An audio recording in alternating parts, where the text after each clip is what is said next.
ايش؟ الجهود بتقول عن على رفع ايش؟ الحصار. الحصار؟ نعم. حصار؟ نعم. حصار ايش؟ حصار المقاطعة. انت ناسيه، انت ناسيه انه انا لا فرق معي لا حصار بيروت ولا حصار هنا ولا حصار هناك ما انت اشتقت بتكلمي للطيارة مثلا؟ ياسر عرفات. ما اشتقت للطيارة سيد المهم الرئيس؟ ايش؟ ما اشتقت للطيارة؟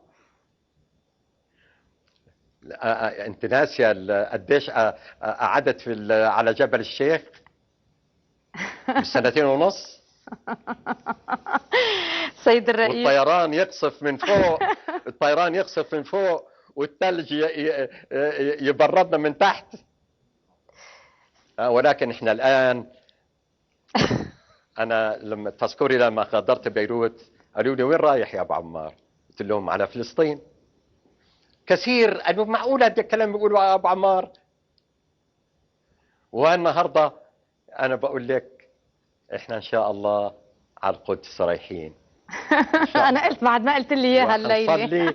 وحنصلي وحنصلي ان شاء الله في القدس في كنيسة القيامة زي ما عملها عمر بن الخطاب، ان شاء الله.